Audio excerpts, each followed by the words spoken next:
बात उस समय की है जब रतनगढ़ राज्य की बागडोर महारानी चंद्रावती के हाथों में थी। उस राज्य का सेनापति एक बहादुर योद्धा था जिसका नाम भीमसेन था। वह वीर, नेकदिल, साहसी और देश प्रेमी नवयुवक था। कोई भी शासक उसके भरोसे देश की सुरक्षा को छोड़कर निश्चिंत हो सकता था। इसके साथ साथ वह शाही प्रेमी भी था। महारानी अमरावती उससे प्यार करती थी।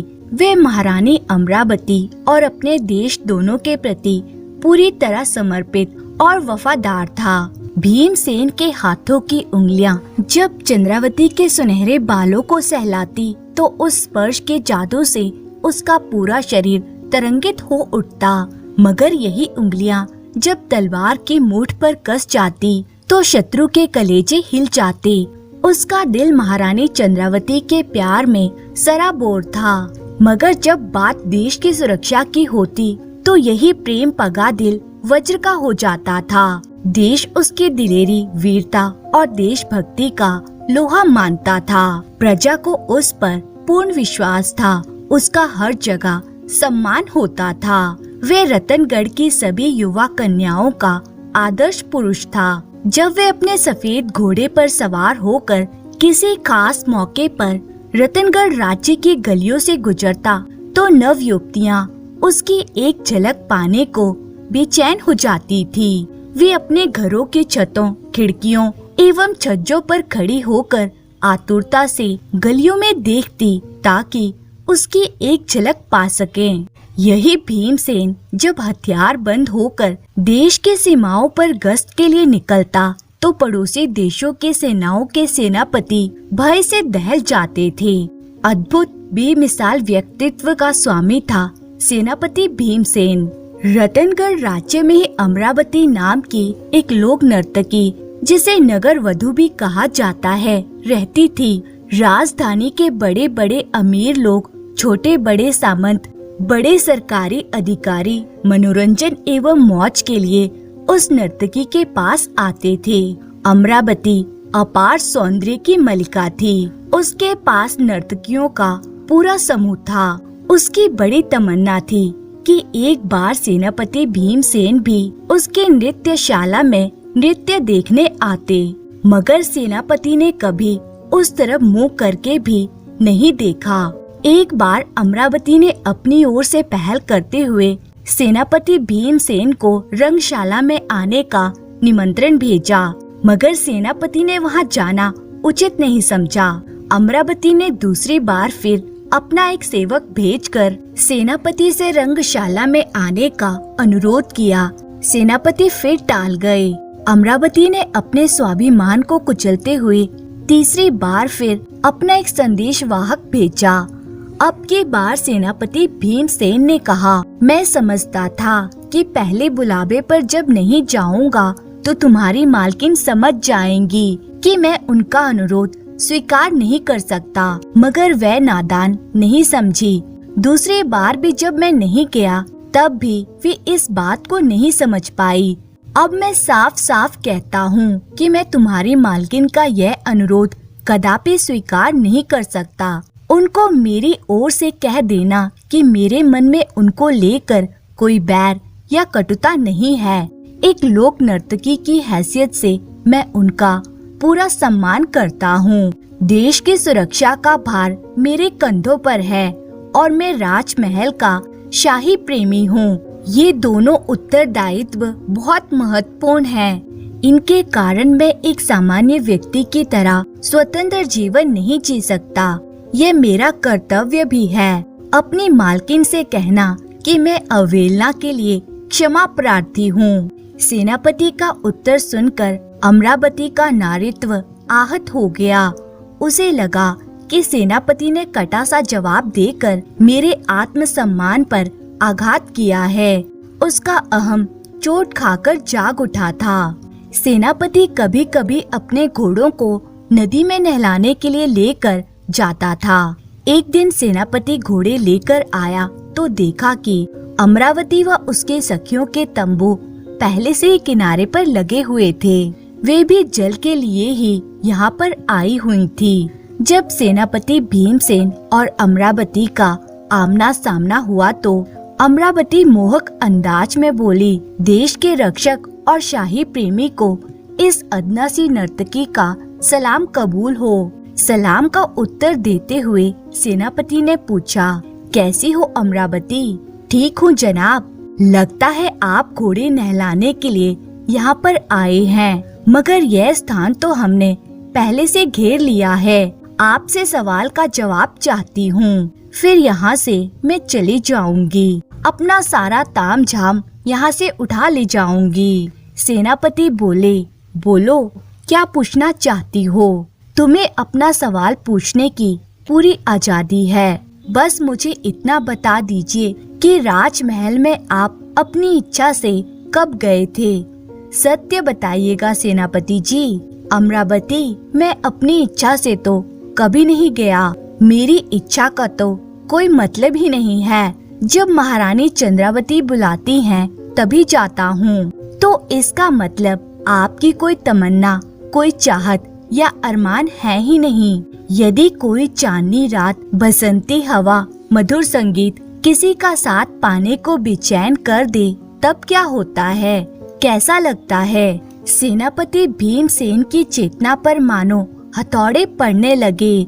वे सोचने लगा, मैं कौन हूँ? हुक्म का गुलाम हूँ? महारानी के आदेशों पर नाचने वाला पुतला हूँ? या सीमाओं की रक्षा करना मेरी जिम्मेदारी है? मेरी ताकत का प्रयोग देश की रक्षा के लिए होता है और मेरी इच्छा या मेरे अरमानों का क्या? अमरावती के एक सवाल ने सेनापति के सोचने की दिशा को बदल डाला। उसके चेहरे पर चिंता व उलझन के भाव साफ दिखाई दे रहे थे। जिन निजी सुखों को वह भूल गया था, अमरावती के सवाल ने सब फिर से याद दिला दिए थे। एक रात सेनापति बिना बताए अमरावती की नृत्यशाला की महफिल में हाजिर हो गया। अमरावती के संकेत पर सेविकाओं ने उस पर फूलों की वर्षा की। सुगंधित इत्र छिड़का गया, मनमोहक सुगंध वाला शरबत पेश किया गया। फिर आकर्षक एवं उत्तेजक नृत्य का आयोजन किया गया। भीमसेन अब एक अलग ही दुनिया में था। वह अब अमरावती पर मोहित हो चुका था और उसे कह रहा था, अमरावती, मैं तुम्हें पाना चाहता हूँ। बोलो क्या कहती हो? अमरावती कहने लगी, हम देह के व्यापार को प्रमुखता नहीं देते सेनापति। यदि कभी देह देने की बात आ भी जाए तो हम पैसे नहीं उपहार लेते हैं। ये सुनकर सेनापति कहने लगा, तुम कैसा उपहार चाहती हो अमरावती? मैं तुम्हें मन चाहा उपहार लाकर दे सकता हूँ। अमरावती कहने लगी, मुझे 3 चीजें चाहिए, एक हार, एक कंघी और एक आईना। ठीक है, अगली बार ये तीनों उपहार लेकर ही तुम्हारे पास आऊंगा। अब मुझे जाना होगा अमरावती। ठीक है, आप जाइए, मगर जाने से पहले मैं आपके सामने कुछ और बातें स्पष्ट कर देना चाहती हूँ, ताकि आप हमें भली भांति समझ सकें और किसी प्रकार की गलतफहमी का शिकार ना हो। इसलिए आप ध्यान से हमारी बात सुनिए। भीमसेन ध्यान से उसकी बात सुनने लगा। अमरावती बोली, देखिए, हमारी नृत्यशाला का प्रमुख कार्य है नाच व गाना गाकर लोगों का मनोरंजन करना। फिर यहाँ मधुशाला भी बना दी गई, इसलिए यहाँ हर तरह के लोग आने लगे। लोक नर्तकी होने के कारण मैं किसी को रोक नहीं सकती। यहाँ पर जो नर्तकी हैं, वे लोगों के सामने अपनी नृत्य कला व संगीत कला का प्रदर्शन करती हैं। कला प्रेमी सम्य दर्शक उनकी कला की प्रशंसा करते हैं। इससे उनको आत्मसंतोष मिलता है।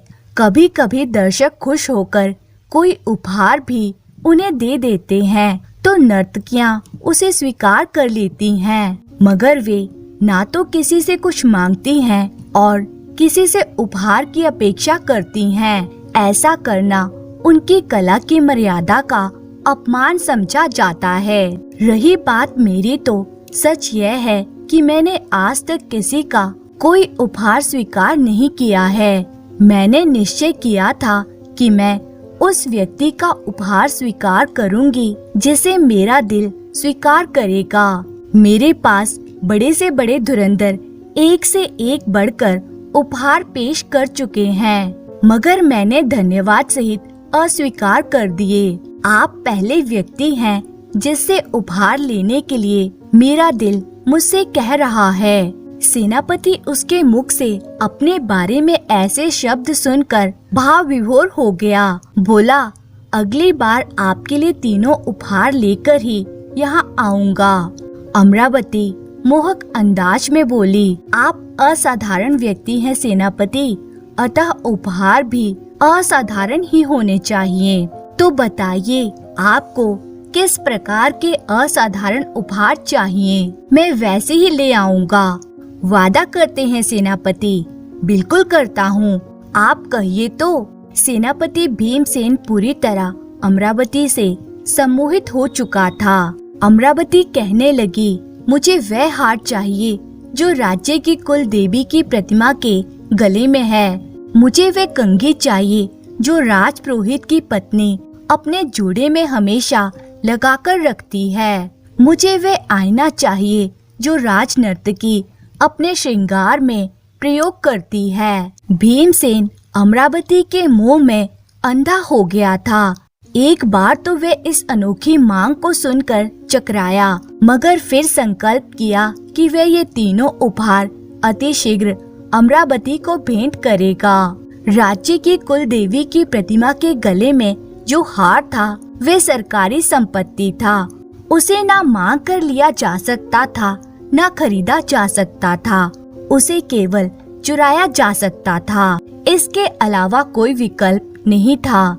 सेनापति पर अपनी इच्छा से कुछ करने व अमरावती को पाने का जुनून सवार था।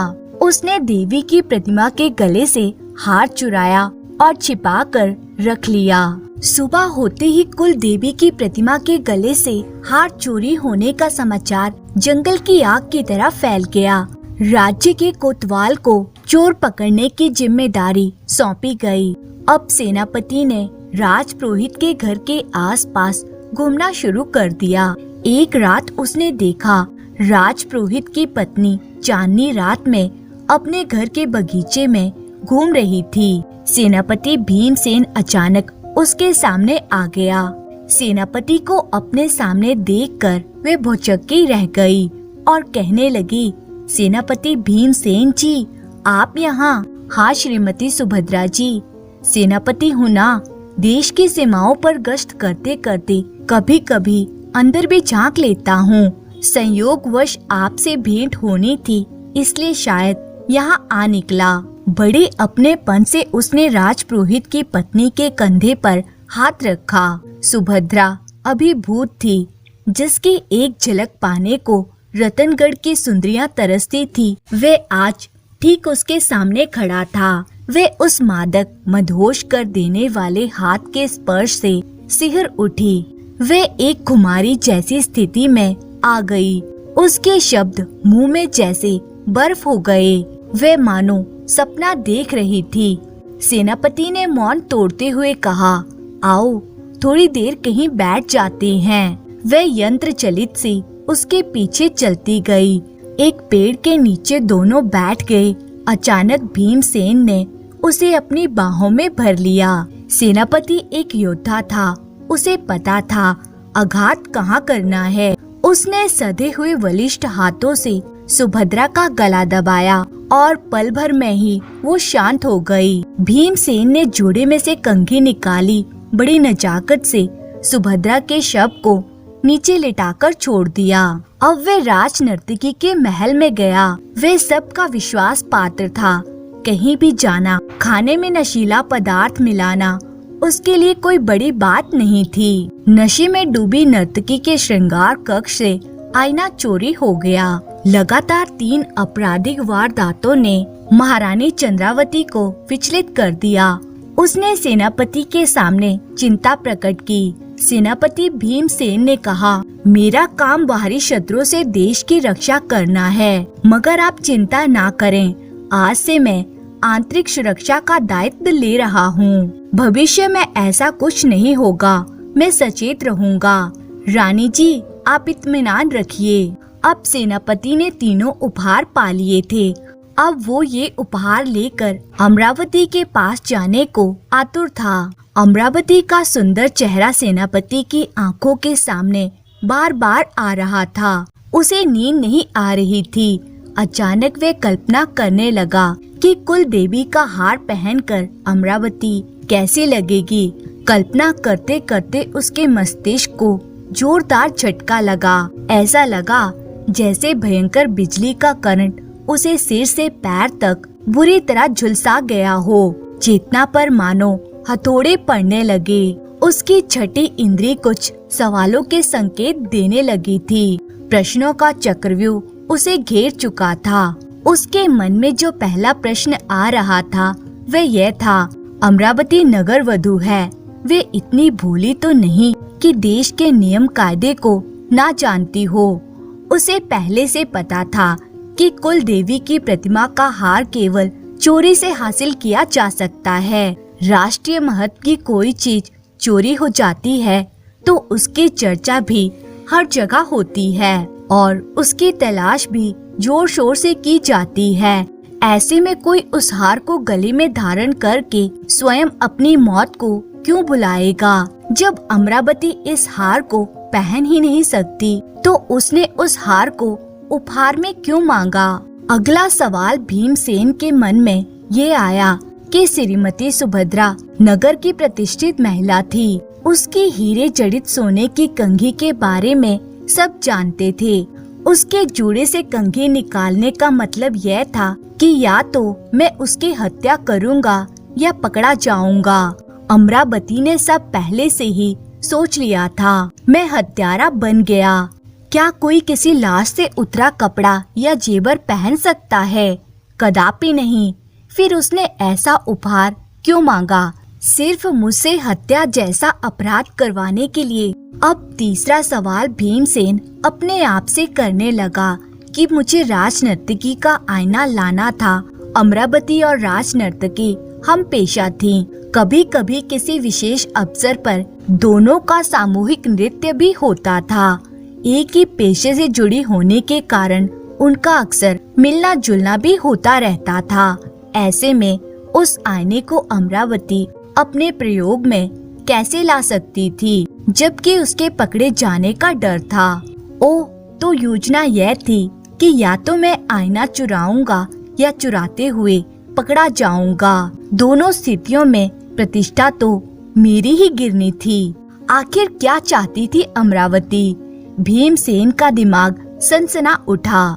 कुछ समय के लिए वह अपना मूल चरित्र खो अवश्य बैठा था, मगर था तो वह योद्धा ही, हर पल सचेत, सजग व सावधान, देश का सच्चा प्रहरी। अब वह अपने मूल स्वरूप को पा चुका था। वह एक निर्णय ले चुका था। उसके चेहरे पर सुकून था। अगली शाम भीमसेन वे तीनों चीजें थैली में डालकर अपने घोड़े पर सवार होकर अमरावती के महफिल में उपस्थित हो गया। उसका शानदार स्वागत हुआ। उसे भव्य सिंहासन पर बिठाया गया। अमरावती भी उसके साथ बैठी। सेनापति भीमसेन कहने लगा, देखो अमरावती, यह रेशमी थैली। अपने वायदे के अनुसार मैं तीनों उपहार लेकर उपस्थित हूँ, मगर ये उपहार स्वीकार करने से पहले तुम्हें भी मेरी एक बात स्वीकार करनी होगी। वचन देती हो जैसे मैंने दिया था। अमरावती बोली, हाँ, मैंने वचन दिया। बोलो क्या करना है मुझे? तुम्हें अपने गले में कुल देवी का हार धारण करना होगा। अपने जोड़े में श्रीमती सुभद्रा की कंघी लगानी होगी। हाथ में राज नर्तकी का आईना पकड़कर महफिल में नृत्य करना होगा। यह सुनकर अमरावती के चेहरे पर बेबसी सी छा गई और वे कहने लगी, मगर तुम तो मुझे पाना चाहते थे। भीमसेन कहने लगा, अमरावती, मैं तो तुमको पा चुका हूँ, यकीनन पूरी तरह से पा चुका हूँ। फिर तीनों उपहार से सुसज्जित अमरावती मंच पर उपस्थित हुई। उसे देखकर एक ओर से आवाज आई, वह देखो, कुल देवी के गले का हार इस नगर वधू के गले में है। अरे देखो तो, श्रीमती सुभद्रा के पास जैसी कंघी थी वैसी कंघी नर्तकी के जोड़े में है। चारों ओर शोर मच गया। अमरावती को गिरफ्तार कर लिया गया। वे जानती थी कि यदि उसने सेनापति भीमसेन का नाम लिया तो कोई भी उसकी बात पर विश्वास नहीं करेगा। वे खामोश रही। न्यायाधीश के सामने उसने अपराध स्वीकार कर लिया। राजमहल के कारावास में अमरावती पर मुकदमा चलाया गया। एक बूढ़ा सेवेदार समय समय पर अमरावती को खाने पीने की सामग्री दे जाता था। उसका खाना बहुत उत्तम व स्वादिष्ट होता था। कारावास में उसकी सुख सुविधा का पूरा ख्याल रखा जाता था। बूढ़ा सेवेदार उसके पास घंटों तक बैठकर बातें करता रहता था। एक दिन उसने अमरावती से पूछा, तुमने ये चोरियां क्यों की बेटी? वह बोली, बाबा, चोरी मैंने नहीं की, मगर इन चोरियों का कारण मैं ही हूँ। ये क्या कह रही हो बेटी? ऐसा कैसे हो सकता है? फिर तुम कारावास क्यों झेल रही हो? तुमने अपराध स्वीकार क्यों किया? अमरावती बोली, एक राज सीने में दफन है। यदि राज को राज रखने का भरोसा देते हो तो बता सकती हूँ। बुजुर्ग सेवक ने भरोसा देने का वादा किया। अमरावती ने सारा वृतांत खोलकर बता दिया। अंत में वे बोली, बाबा, औरत चाहे कितनी भी निर्लज क्यों ना हो, अपनी ओर से प्रणय निवेदन कभी नहीं करती, मगर मैंने 3 बार ऐसा किया। सेनापति ने हर बार मेरा निवेदन अस्वीकार कर दिया। मेरे अंदर का नारीत्व आहत हो गया और मैंने सेनापति को उसके ऊंचे ओहदे एवं प्रतिष्ठा से गिराने का फैसला कर लिया। काफी हद तक मैं अपने इरादे में सफल भी हो गई थी। बूढ़ा सेवेदार कहने लगा, मगर बेटी, वे एक सच्चा शूरवीर और राष्ट्रभक्त है। राष्ट्र की सुरक्षा एवं प्रतिष्ठा के सामने एक आदमी के मान अपमान का कोई महत्व नहीं होता। तुम ये क्यों भूल गई? कुछ मत पूछिए बाबा, बदले की आग तथा अपमान ने मेरा विवेक ही जला डाला। न्यायाधीश ने अमरावती को विष देकर खत्म करने का मृत्यु दंड दिया। जल्लाद जहर का प्याला लेकर आया तो बूढ़े सेवेदार ने कहा कि लाओ, यह प्याला मुझे दे दो और चले जाओ। मैं ये प्याला स्वयं अमरावती को देना चाहता हूँ। बूढ़ा सेवेदार प्याला लेकर अमरावती के पास आकर बोला, बेटी, इस राजभवन में तुम्हारा कोई बहुत बड़ा शुभ चिंतक है। उसी के आदेश पर तुम्हारी सुख सुविधा व खाने पीने का पूरा ख्याल रखा जाता था। यहाँ तक कि इस विष में भी बहुत सारा शहद घोला गया है ताकि तुम्हें इसके कड़वेपन एवं तीखेपन का एहसास न हो सके। वे शुभ चिंतक कौन है, जानना चाहोगी? अब क्या जानना बाबा, फिर भी बताना चाहते हो तो बता दो। बूढ़ा सेवेदार कहने लगा, वह है सेनापति भीमसेन। यह सुनकर अमरावती की आंखें आश्चर्य से फटी रह गई। बूढ़ा सेवेदार कहने लगा, बेटी, अब समय हो गया है, तुम यह प्याला धीरे धीरे पी जाओ। इस प्याले में बड़े शांत मौत देने वाला विष है जो खास तुम्हारे लिए तैयार करवाया है। पीकर कमरे में घूमती रहना, पैर सुन्न होने लगे तो लेट जाना, नींद आएगी और तुम्हें कुछ भी पता नहीं चलेगा। तुम्हारी पीड़ा रहित सरल मौत हो जाएगी। अमरावती विष पीकर टहलने लगी।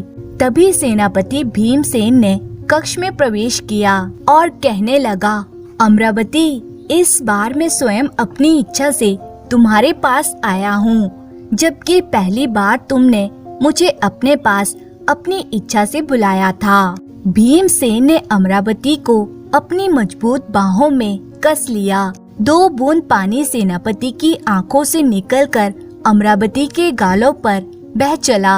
एक भरपूर चुंबन अमरावती ने अपने माथे पर महसूस किया। उसका चेहरा विजय के दर्प से चमक उठा। अचानक वे बोली, पाँव सुन्न हो रहे हैं बाबा। बाबा ने कहा, इसे लिटा दीजिए सेनापति जी। बड़ी कोमलता से उसने अमरावती को बिस्तर पर लिटा दिया। वे शांत लेट गई, फिर सो गई। कभी न टूटने वाली नींद सदा के लिए। उसका अंतिम संस्कार करते समय भीमसेन भी साथ था। अंतिम रस्म पूरी करने वाली सेविका से भीमसेन ने अनुरोध किया कि अमरावती के बालों की एक लट काटकर मुझे दे दो। आदेश का पालन हुआ। समय अपनी गति से चल रहा था। सेनापति उम्र पाकर अपने पद से निवृत्त हो चुका था। अलमारी में उसने अपनी वसीयत लिखकर रख दी थी। एक दिन भीमसेन भी इस संसार से विदा हो गया। राजकीय नियम के अनुसार अंतिम संस्कार से पहले उसकी वसीयत खोली गई थी। लिफाफे में एक खत था और लाल सुनहरे बालों की एक खूबसूरत लट थी। खत में लिखा था, मेरी मृत्यु होने पर जब मुझे जलाया जाए तो यह लट मेरे बगल में रख दी जाए। आदेश का पालन हुआ। सेनापति की अंतिम इच्छा पूरी की गई। तो दोस्तों, आपको ये कहानी अच्छी लगी हो तो लाइक और कमेंट जरूर करें और इसी तरह की मजेदार कहानियाँ देखने और सुनने के लिए चैनल को सब्सक्राइब करें। धन्यवाद। ये बहुत पुरानी बात है। एक राजा था जिसके 4 बेटे थे। उसने उनको बोल रखा था कि वे दिन रात उसके राज्य में पहरा दें और देखें कि उसके राज्य में किसी को कोई दुख तो नहीं है, किसी को किसी चीज की जरूरत तो नहीं है। एक सुबह की बात है कि सबसे बड़े राजकुमार को पहरा देते समय एक जोगी मिल गया। वह जोगी एक तालाब के किनारे बैठा हुआ था और उसके पास 4 घोड़े घास चर रहे थे। राजकुमार ने देखा कि वे घोड़े, जितने भी घोड़े उसके पिता के पास थे, उनसे कुछ अलग ही नस्ल के थे और उनसे अच्छे भी थे। तो वे जोगी के पास गया और उससे बोला, ओ जोगी, तुम कौन हो और तुम यहाँ कब आए? तुम्हें यहाँ क्या चाहिए? जोगी बोला, मुझे तुम चाहिए। राजकुमार ने आश्चर्य से पूछा, मैं क्यों? मैं इस देश के राजा का सबसे बड़ा बेटा हूँ। मेरे पिता ने मुझे इस देश की देखभाल करने के लिए कहा है कि मैं ये देखूं कि किसी को किसी चीज की जरूरत तो नहीं है। तो तुम यह बताओ कि तुमको किसी चीज की जरूरत तो नहीं है। जोगी ने फिर वही जवाब दिया, मुझे केवल तुम चाहिए और कुछ नहीं। जोगी बोला, अगर तुम्हें कुछ चाहिए तो तुम मुझे बताओ, मैं तुम्हारे लिए वे लाकर दूंगा। राजकुमार बोला, ओ जोगी, मैं तुम्हारे इन बढ़िया घोड़ों में से एक घोड़े पर सवारी करना चाहता हूँ। जोगी बोला, ठीक है, तुम अपनी सवारी के लिए कोई एक घोड़ा ले लो, पर ध्यान रखना कि शाम होने से पहले पहले इसे यहाँ वापस ले आना। जब तुम यहाँ आओगे तो मैं उम्मीद करता हूँ कि मैं तुम्हारी दिन भर की सवारी के बारे में तुम्हारे कुछ अनुभव जरूर सुनना चाहूँगा। राजकुमार ने एक घोड़ा चुना और उस पर सवार होकर चल दिया। जैसे ही राजकुमार उस घोड़े पर चढ़ा तो उस घोड़े ने तो बहुत तेजी से भागना शुरू कर दिया और वे एक जंगल की तरफ जा रहा था। वे एक सब्जी के बगीचे के पास जाकर रुक गया। उस बगीचे के चारों तरफ ऐसी बाड़ लगी थी कि उसके अंदर कोई नहीं घुस सकता था। राजकुमार जंगल की तरफ कुछ दूर और गया और फिर वहां से लौटने लगा। जब वे वापस लौट रहा था तो उसने देखा उस सब्जी के बगीचे के बाड़ में लगे सारे डंडे हंसिया बन गए हैं और बगीचे में से सब्जियां काट रहे हैं। यह देखकर उसे आश्चर्य तो बहुत हुआ, पर उसकी वजह उसकी समझ में नहीं आई कि ऐसा कैसे हुआ। वे वहां से चलकर जोगी के पास आ गया। जोगी ने उससे पूछा कि उसके घोड़े की सवारी कैसी रही, उसने रास्ते में क्या कुछ देखा। राजकुमार बोला, मैंने एक बगीचा देखा जिसके चारों तरफ एक ऐसी बाड़ लगी हुई थी जिसमें से अंदर जाना नामुमकिन था। मैं उससे थोड़ा और आगे चला गया। फिर जब मैं वापस लौट कर आया तो देखा उसी बाड़ के डंडे हंसिया बने उस बगीचे में से सब्जियां काट रहे हैं। जोगी ने पूछा, जानते हो इसका क्या मतलब है? राजकुमार बोला, नहीं, मैं तो नहीं जानता। जोगी बोला, नहीं जानते? और तुम्हारे पिता ने तुमको इस राज्य की देखभाल करने के लिए कहा है। जाओ, तुम पत्थर के बन जाओ। जोगी के ये कहते ही राजकुमार पत्थर का बन गया। अगली सुबह राजा का दूसरा बेटा शहर की देखभाल के लिए निकला। वह भी उसी जोगी के पास पहुंच गया। उसने भी जोगी के बढ़िया घोड़े देखे तो वह भी उन बढ़िया घोड़ों को देखकर बहुत खुश हो गया। वह भी जोगी के पास रुका और उससे पूछा कि वह कौन है और वह कहाँ से आया है। जोगी बोला, मैं यहाँ इस देश में कुछ दिनों से घूम रहा हूँ। ये चारों घोड़े मेरे हैं। क्या तुम इनमें से किसी एक घोड़े की सवारी करना चाहोगे? कल राजा का सबसे बड़ा बेटा यहाँ आया था। उसने इनमें से एक घोड़े की सवारी की थी, पर जब वह वापस आया तो जो कुछ उसने रास्ते में देखा था वह उसका मतलब मुझे समझा न सका। इसीलिए मैंने उसको पत्थर का बना दिया। राजकुमार बोला, अच्छा, मगर उसने ऐसा क्या देखा जिसे वह तुम्हें समझा नहीं सका? तब जोगी ने उसे बताया कि उसने क्या देखा था और ये वादा किया कि अगर वह इस बात को उसे समझा सका कि वे डंडे हंसिया में क्यों बदल गए थे तो वह उसके भाई को जिंदा कर देगा। राजकुमार बोला, जोगी, तुमने तो ये बहुत ही मुश्किल सवाल पूछ लिया। जब मैंने उसे देखा ही नहीं जिसके बारे में तुम मुझसे पूछ रहे हो, तो मैं उसे तुम्हें कैसे समझा सकता हूँ? हाँ, अगर मैं तुम्हारा एक सुंदर घोड़ा ले जाऊं और यह सब देखकर आऊं तो शायद मैं तुम्हें समझा सकूं। जोगी ने उसको इजाजत दे दी और वह एक घोड़ा लेकर वहाँ से चला गया। वह घोड़ा भी उसको एक जंगल की तरफ ले गया। वहाँ जाकर उसने देखा कि नई पैदा हुई बछड़ी अपनी माँ को दूध पिला रही थी। वह बहुत देर तक इस अजीब दृश्य को देखता रहा और फिर जोगी के पास लौट आया। जोगी ने पूछा, तुमने रास्ते में क्या देखा? राजकुमार ने उसे बताया कि उसने देखा कि नई पैदा हुई बछड़ी अपनी माँ को दूध पिला रही थी। जोगी ने उससे भी पूछा, क्या तुम बता सकते हो कि इसका क्या मतलब हुआ? राजकुमार बोला, मैं नहीं जानता। राजकुमार उसके इस सवाल का जवाब नहीं दे पाया और उसने उसे भी पत्थर का बना दिया। तीसरी सुबह तीसरा राजकुमार शहर की देखभाल के लिए निकला और वह भी जोगी के पास आया। वह भी उसके घोड़े देखकर आश्चर्यचकित रह गया। जोगी ने उससे बात की तो पता चला कि यह भी राजकुमार था और अपने दोनों बड़े भाइयों की खोज में निकला था। उसने उसको बता दिया कि उसके दोनों बड़े भाइयों के साथ क्या हुआ। फिर उसने बाद में उससे यह भी कहा कि वह उसके दोनों भाइयों को जिंदा कर देगा अगर वह यह बता दे कि बाड़े के डंडे हंसिया में क्यों बदल गए थे और नई पैदा हुई बछड़ी अपनी माँ को दूध क्यों पिला रही थी।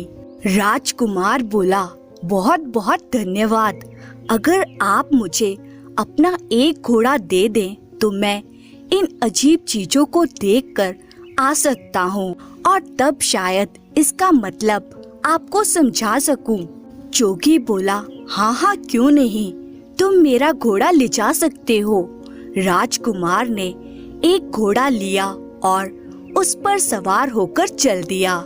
वह घोड़ा भी उसको जंगल की तरफ ले गया, जहाँ उसने देखा कि एक आदमी अपनी पीठ पर लकड़ियाँ लादे लिए जा रहा है। वह केवल उन्हीं लकड़ियों से संतुष्ट नहीं है जो उसने इकट्ठी कर ली हैं, बल्कि वे रास्ते में पड़ी और भी लकड़ियां उठाता जा रहा है।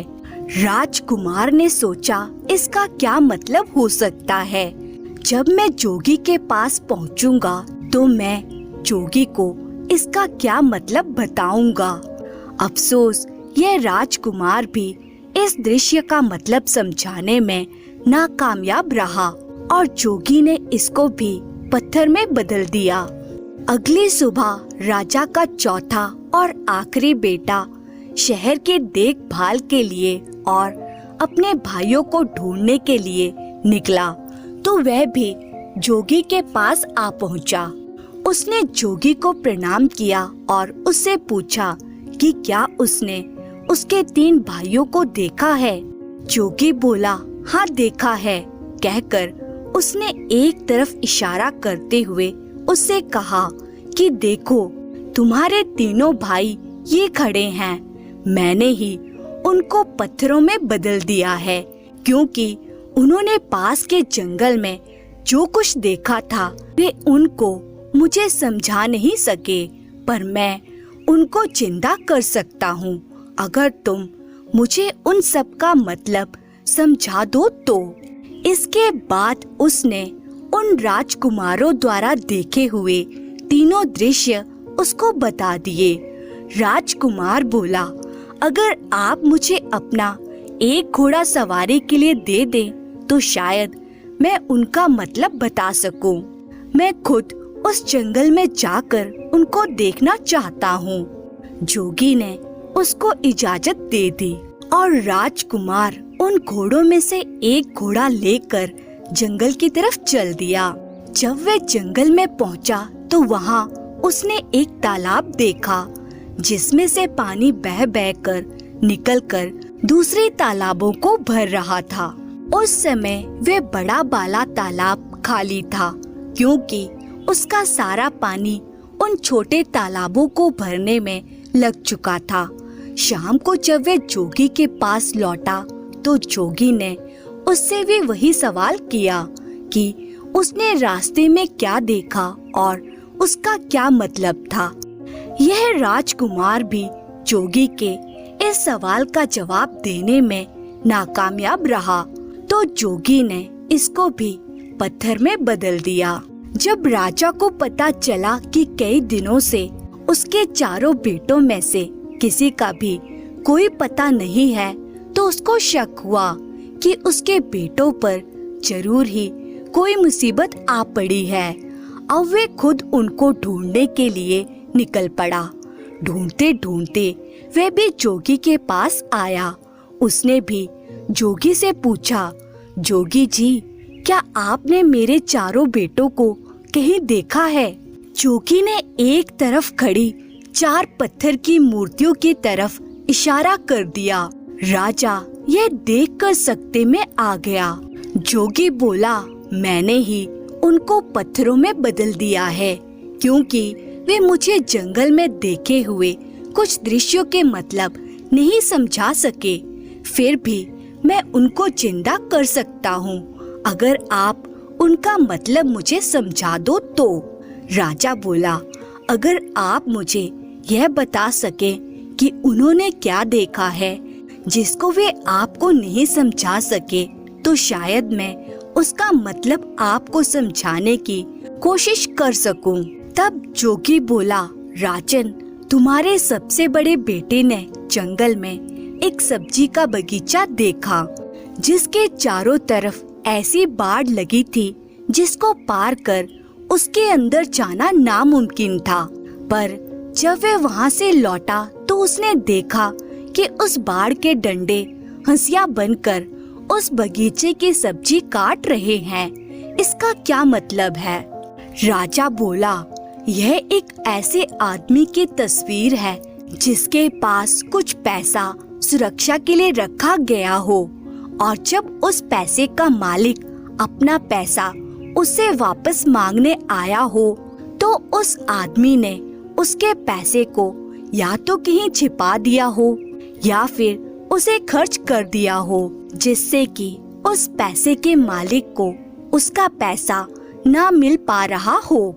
जैसे ही राजा ने अपना वाक्य पूरा किया कि उसका बड़ा बेटा उसके सामने जिंदा और तंदुरुस्त खड़ा हो गया, जोगी ने अपना दूसरा सवाल किया।